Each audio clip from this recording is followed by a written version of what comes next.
For those of you who haven't been here before, Orrick is a global law firm, very focused on representing technology companies, entrepreneurs, investors in technology companies. This is a part of our Total Access program, which is sort of a suite of tools, including online forms and term sheet generators that are intended to educate entrepreneurs and make it easier, frankly, to sort of make your way through the whole formation financing process. Also, as a part of that, we like to have industry events like tonight. We have many of them here. We have some coming up soon, and we have some coming up in Silicon Valley. So, founder of Media 6 Degrees, we started around 2008, and I've been working in this ecosystem for, ecosystem broadly defined as the web since 96 or so. Wow. And so I've seen open source technology take over. I've really embraced open source technology as a solution that small businesses can use to build a platform, and been working in the advertising, digital, predictive technology space for the last 10 years. And really started as a practitioner in that space, and I've learned how to basically build technology teams and motivate teams, and how to navigate the constantly changing space that the digital ecosystem, advertising system is. So right now, Media 6 Degrees has about 40 technologists, and I manage that team, and we build solutions that connect brands to consumers. My co-founder and I started this company almost as an accident. I guess like anybody would have said, all right, this isn't going to work, let's do something else. But my co-founder and I are fairly stubborn, so what we decided to do was build an audience in spite of that. And what we decided to do was go to Twitter and Facebook and just figure out, let's find people using the way we tag the podcast in the conversation. See if we could share a link. And we did that. And that was, that sort of stood out because every time you shared a link, you get more than a one-to-one response rate back. That's not what we do now. SocialFlow is definitely iterated through, but what that taught us is that language, the language that people are using in the conversation, is the primary determinant of what they're likely to want to consume. So if you're talking like somebody that's about to buy a ticket or about to book a hotel room, those are the people who are likely to convert. You can do a lot of demographic analysis to refine that equation.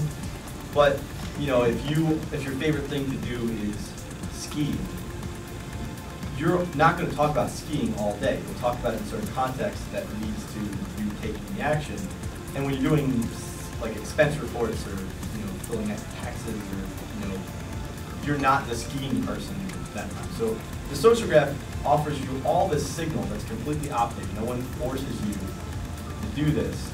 No one forces you to say certain things on Facebook and Twitter. It's pretty much wide open. So the things people are saying is a very clean signal of what they're likely to want to do, and the network is so broad. You have billions of participants now. It's a giant sea to fish from, and so we view ourselves at SocialFlow when we publish and when we buy on behalf of our customers as attention optimization. And the second screen problem, the multi-fragmented channel issue, all that's coming and it's not slowing down.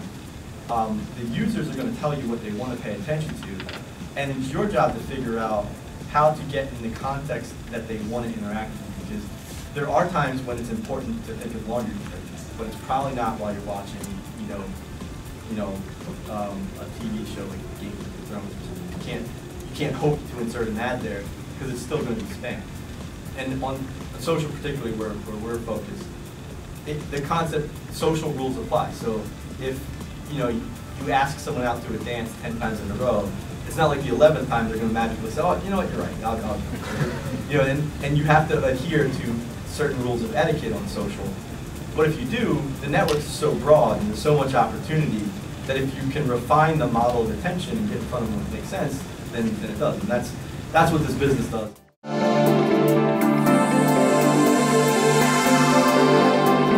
My name is Howard, and I'm an adaholic. It's been 2 weeks since my last investment. We, at First Round Capital, which we started, Josh Koppelman and I, and then Chris Fralick and a few other partners started back in 2005. We've done about 35 investments in ad tech companies out of our roughly 250 investments.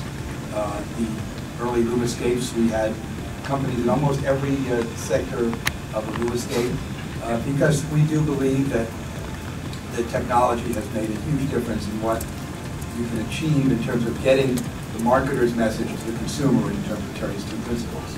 And that ranges from doing it on photos with Gum Gum, on retargeting them with 33 across, on delivering it faster without Nexus and OpenX, on creating new ad units like Solve Media, and then getting into the contextual content-based stuff with things like Refinery 29, which we don't know, is it a commerce company or an ad company? Fab.com, it's a commerce company because it sells things, but a lot of it is a marketing-focused company. And I've been doing this for a very long time. I helped Idealab create GoTo.com, which was the first paid search set of algorithms. So, and I've been using computers even longer. 1959 was my first computer, and I had machine 50 on the ARPANET back in 1972. So, you know, the entire second floor of your house. The entire second floor, and I actually received one of the recipients of the first spam ever sent. I guess you could argue both sides of the coin. On one hand, you could say that proliferation and innovation of technology and of course companies that are so cheaply and efficiently financed these days is bringing much needed innovation to a tired industry. On the other hand, you could say it's confusing the principals, the marketers, and causing inefficiency in the interim. Who's right, Howard? As always, they're both right? But I think there is some inefficiency. We are funding too many companies, but that's because part of the venture capital cycle we're in now is one where there's a lot of capital available for early stage companies. But I also think that there's a lot of consolidation that goes on. We fund companies, Invite Media, we start the DSP world, but it gets bought by consolidated into Google, and then Google buys 20 other companies. And so the big companies are consolidating the ones we start with late enough to give us some reasonable return to our venture investors. But its innovation generally comes from the outside. It comes from the new companies. And I think that's what the venture capital industry is doing right. Now we're seeing it in mobile. We're seeing a lot of things being funded in the mobile world. The big consolidation with Quadro and AdMob has happened, but now there's a huge influx of startups in parts of the mobile space. And the fact is the ad industry is so big, the marketing, advertising, technology is so big, with so much money there, there's a lot of room for people to make money. Traditionally, and probably Rod and Eric, your businesses, at least initially, were a lot focused on the standard IAB ad unit. I mean,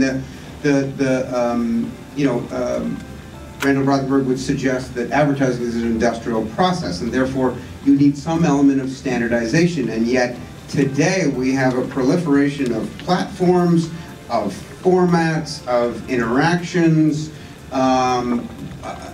Where do you guys see the ad marketplace going, and is it a good thing that there is all this choice out there?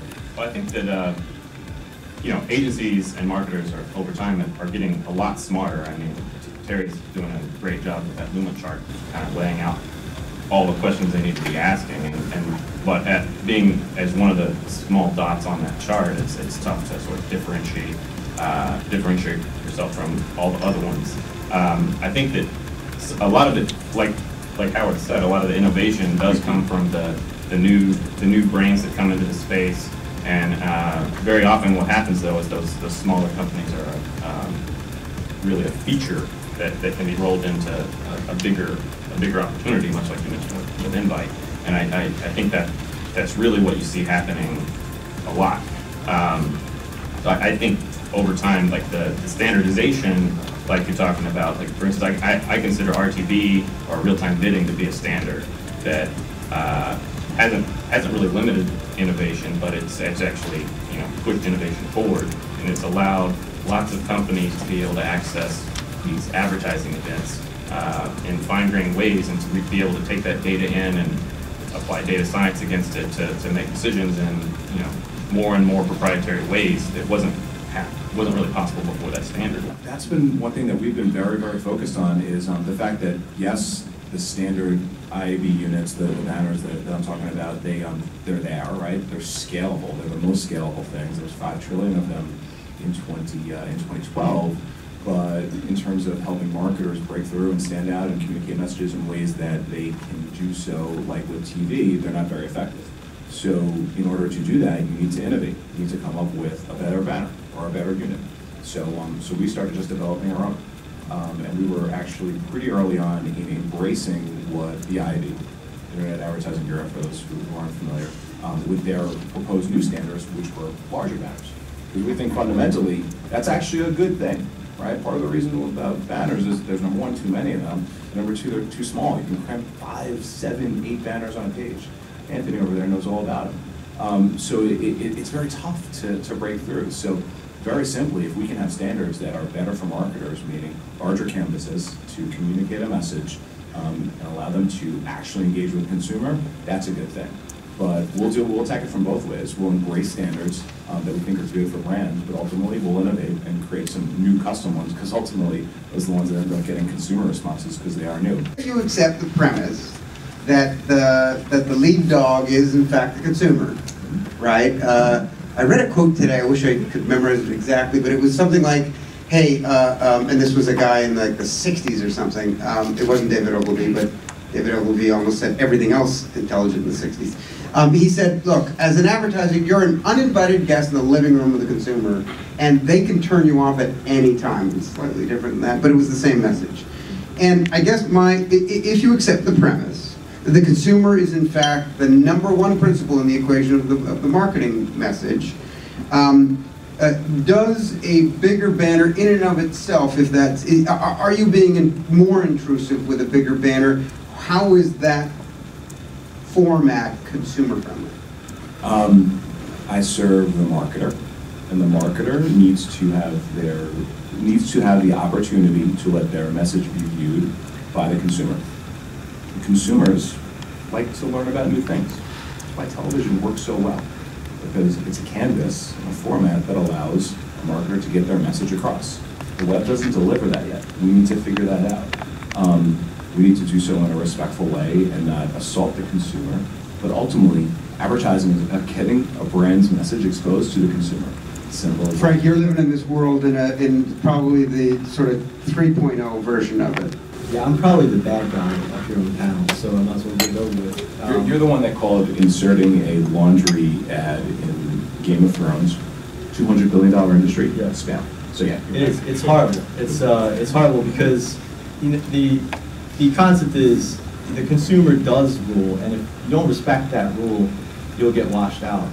And if you just look at what's happening, right, we should consider 2 things. One, does anybody really know anybody anymore that watches TV commercials if you don't have to? No. You watch them live. I mean, I don't know anybody under 30 that watches TV commercials. So TV works great, but those people aren't going to be around forever. The second part is people have so much choice that there's no reason to be a gating factor in order to gain value. So the only thing that works is if we consider what native advertising actually is. Native that works is things that people want to interact with. So I'm not saying something totally different. What I'm saying is the innovation needs to be a holistic experience to get in front of somebody that actually wants to engage with it, because people will have eventually so much choice at such low cost that there's not an economic model to force things in front of you and force you to interact with them, because they can divert their attention to something else. So if you want to get good at monetizing the consumer for the ends of a brand, you have to present the opportunity to do it in a way that engages the user first, and the brand takes what is there. Any other way, it's just an intermediary to bridge us into that next phase, and all of the things that interrupt the consumer's experience are going to eventually get squashed down to smaller stuff. Frank, I love your reference to choice, because 18 months ago, Google through YouTube came up with a unique new format called TrueView, and you know it as the skip this ad in 5 seconds, right? And what they did, they come out and announced that we're now going to run all of our pre-rolls and interstitials with an option on the consumer's part to skip the ad. And the immediate response to the ad industry was like, that's no good, right? That's basically like DVRing in an online channel. And yet, as it turns out, that has been the best thing ever for Google, for marketers, and for consumers. Obviously, it's great for consumers. If you don't want to watch the damn ad, you can skip it. It's been great for the marketers, because as it turns out that if you've got 5 seconds to hook the consumer to have them opt in for the rest of your message, 2 things happen. Number one, the quality of the creative has gone through the roof. And so, yeah, have you ever noticed that the ads on YouTube are like great now, and you actually want to watch them, and they get the hook in the first 5 seconds? But secondly is every single consumer that does not opt out of your message has, in a way, put up their hand saying, tell me what give me your message. So there's a more engaged consumer, it's a higher value consumer, and then for Google it's been great because they can charge a hell of a lot more for someone who decided not to skip the damn ad. So, you know, one might have thought about it as saying, oh my God, they're gonna like kill revenue. They haven't killed revenue at all, they enhanced revenue by, yes, taking a lower percentage of people who didn't opt out and yet charging significantly more for those ads because it is delivering that much more value. The Don Drapers of today are really important because creative becomes more and more important. And great creative is what still drives consumers to watch the ads, to look at the ads. You know, you see it on YouTube, we see it on Gum Gum, on our ads that do takeovers with images. When you do really great creative, the consumers do want to watch it. I mean, there's sometimes you will hear in this industry a false dichotomy get posed with, you know, technology versus creative or art versus science. There's all kinds of false dichotomies, I would call them, because the reality is creative always wins and great content always wins. Look at House of Cards. I don't know how many of you are Netflix consumers, but I binged on House of Cards. It's such a high quality program and only available on digital. The best ads, the Volkswagen Darth Vader ad, the whatchamacallit, Dos Equis man, most interesting man in the world. All of the best creators always get the most play, even in a digital context. I think the thing about that is that you would probably watch 10 most interesting man in the world commercials in a row because it's good. Maybe a big ad format if, I guess you're conditionally right, if the ads are great. Look, is there any different? You want to be entertained, right? You're watching something, as long as you're not like looking for the answer to, you know, the Italian restaurant in the 50s on the West Side.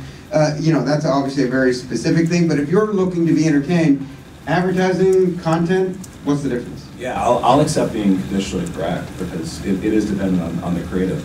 We're always trying to figure out new ad formats, right? We want to figure out what is that thing digitally that's going to work. We had one that we just put into the marketplace about a month ago. It's called Screen Shift.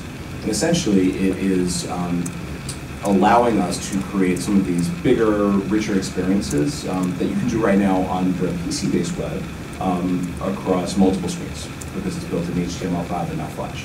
So one of the things that was interesting was when we got the data from the initial campaigns, was that one of the highest engagement points was people clicking the open button after they saw the ad once. It was a push-down unit. It was great. It was for L'Oreal. So it was a highly functional, beautiful woman, kind of like play with a dial, make her more beautiful, put on makeup, and it's great. And then it collapses, and then we saw people getting over again, like, wow, I want to see that thing again. So agree completely that the gate is great creative, but we need to be able to offer marketers the canvas to do so. I just think it needs to be larger, it needs to be richer. One of the things I think is broken right now in the space is that the companies that do great creative and the technology vendors is really siloed.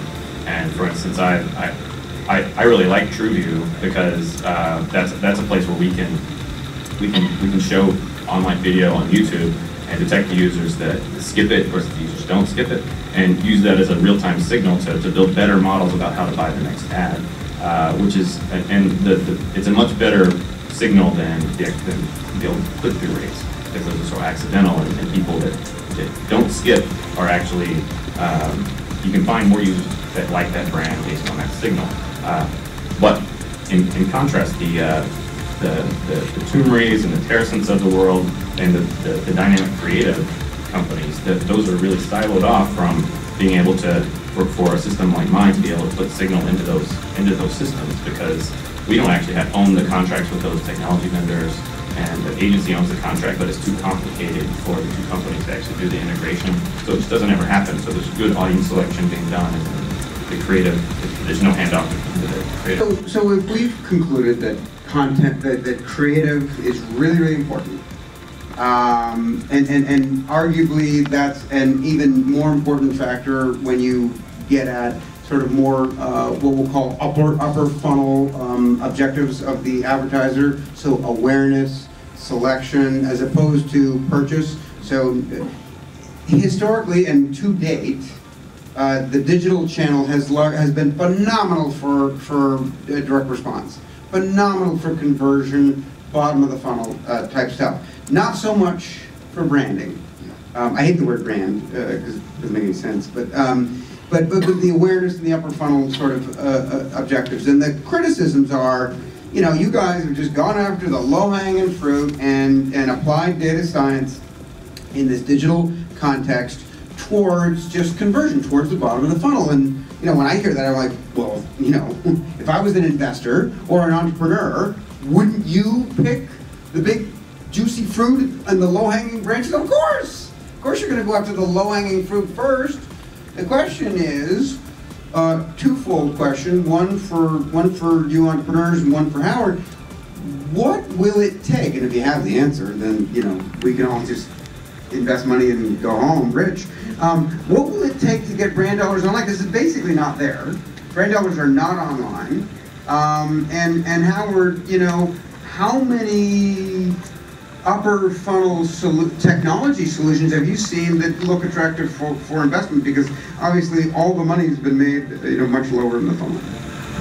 Well, we keep seeing new players coming in and looking at how to put money in that upper part of the funnel and trying to get the brand dollars. And it's happening more and more with the retargeting issues and with figuring out who you can, particularly it happens with switch behavior, where a brand knows that you're a consumer of that class of product and they want to switch your brand behavior, as opposed to just, you know, exposing you to a brand new brand. There are a lot of technologies that we see there, where we know that, you know, you're buying soap every month. Okay, P&G wants to take you away from you. So like from like Wild Gotchel to Orrick, like for example. I mean, just for example. For example. But I think we do see a lot of up brand level, and we do see a lot of brand level stuff in the social space, where Frank is working. We have Social Wire, Adaptly, places where we're trying to figure out how to create content, percolate. How do we create content for companies, for brands, that resonates with users long before they're further down the funnel? And so there's opportunity to invest there. It's a longer term, and it is going slower than anyone would like, because all the measures of, you know, time spent, attention spent, and so on have shifted to the web, and the dollars are still in. What's needed for? Because if you ask me, of course technology can help upper funnel objectives of advertisers. It's a no-brainer. What's needed though? Sure. So I would challenge that the web isn't producing anything for brands. If you like strip out, I know you look at this stuff. If you strip out where the growth is in display, it's in video, it's in rich media. Static display is flat, if not arguably declining. You pull out things like Facebook. So there is growth in things that are for brands. That's number one. But yeah, I think it's call it like, you know, three things. We just need a better web, right? We need to clean up all of the pages that have 8 ads on them and all sorts of spammy stuff and everything like that. We need better formats. I'm going to continue kind of the table on that. We need better measurement. Right now we are providing measurement to advertisers that is basically direct response related. If we delivered you X amount of impressions, those impressions delivered X amount of clicks. Thank you, would you like another? And that's not going to help brands, right? That's going to help with, you know, hey, here's how we can help you move more bars of soap and take more shelf space, right? So there's measurement is number 2. We need more brand-friendly measurement. And number 3, we need to teach, this is a bit of a corollary of number 2, we need to teach advertisers about what's happening with their audiences across the broader web. How you can take offline sales, tie it back to online behavior. You think you're looking for males 35 to 54. Actually, that segment that's 25 to 35, those are the ones that are buying your things because we've got this great technology. So I think it's those there. I think it's a similar problem for us because they think their audience is one thing, and we find that when you can when a brand can provide us an example of their ideal customers, like the users that are interested in the products online, and we sort of survey the demographics of those users. When we model the seed sets of those users that are coming in, and we use our machine learning and our site-based overlap to predict new prospects for the brand, and we survey the demographics in those prospects, that technology can be used to clone your ideal customer to find a lot more customers like those that match the demographics that the brand thinks that they want to buy.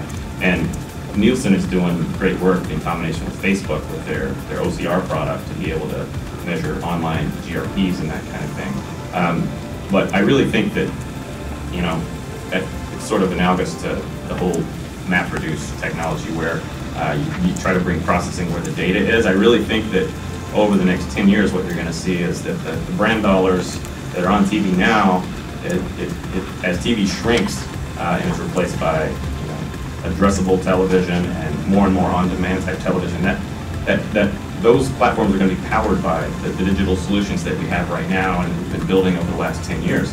So I think that it's going to just, the TV should be dwindling slowly. I mean, I just canceled my cable, but I think a lot of people are doing that.